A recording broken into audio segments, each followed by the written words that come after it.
Hi everyone, this is Margaret Manning with Boomerly. There is a difference between being lonely and being alone. I've actually gone through this in my life personally, as I'm sure most of you have. Sometimes I just love being by myself. I really do enjoy my own company. I've always find things to do, and I really treasure my time alone. And I know a lot of women I've spoken to in their 50s and beyond really do love being alone. They've maybe been through situations in their life that have left them a little bit jaded, and sometimes just being by yourself is a good thing. And I totally understand that.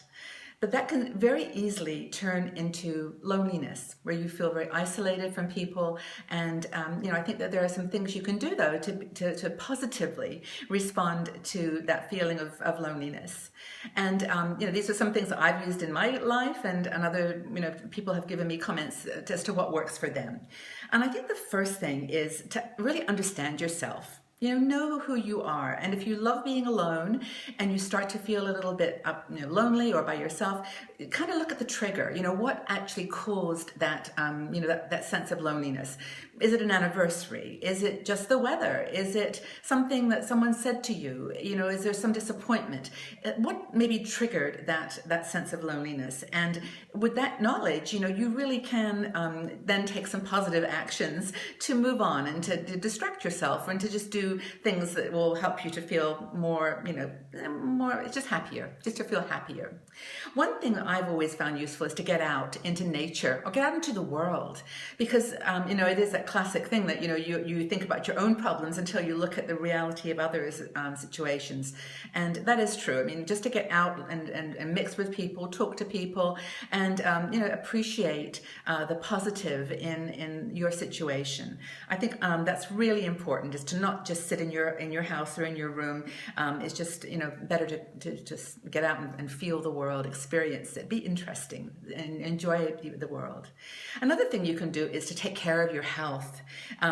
This has an enormous impact. Your diet, the food that you eat, the exercise that you take. This has been proven, by so many surveys and research papers now to be one of the main things for combating loneliness and sadness, is to actually get out physically and get those endorphins and those chemicals in your body moving so that you're actually feeling better. Investing in your health and in kicking those bad habits. Everyone, I think, when you get to be a little older, says, I've got to where I am today, and, I'm not going to change my habits now. But there is never too late. It's never too late to change. Personally, I just started weightlifting again. And honestly, I thought I'd never pick up a weight in my life. Like a can of soup was about all I could do. But, really, it's made such a difference in my attitude and my sense of well-being. So investing in your health.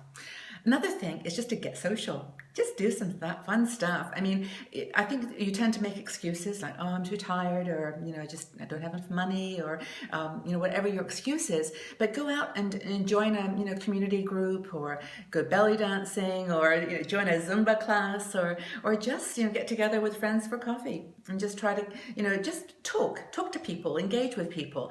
And I think that's a really important, thing that you can positively do to deal with feelings of loneliness. I think another thing is fundamental, and that's just to be the best you can be. Don't try to be like anyone else. Don't try to be perfect.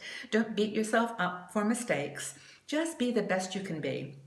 And with that perspective, I think everything kind of just, blends, and you feel, that you're doing the best you can. And it's really okay to feel a little sad sometimes. It's all part of, who you are, and to embrace that.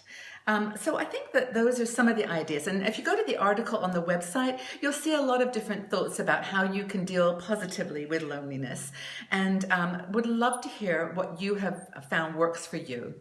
If you've gone through a patch where you've been feeling a little bit sad and depressed, a little lonely, let's know what worked for you, what you did that got you moving in a sort of more in a happier and positive way.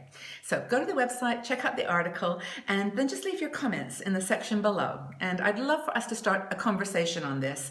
I can't think of one topic that we can all help each other with more. I think we've been through this, in our lives, and we can really be a support to one another. So leave your comments, and we'll start a conversation. Thanks, everyone.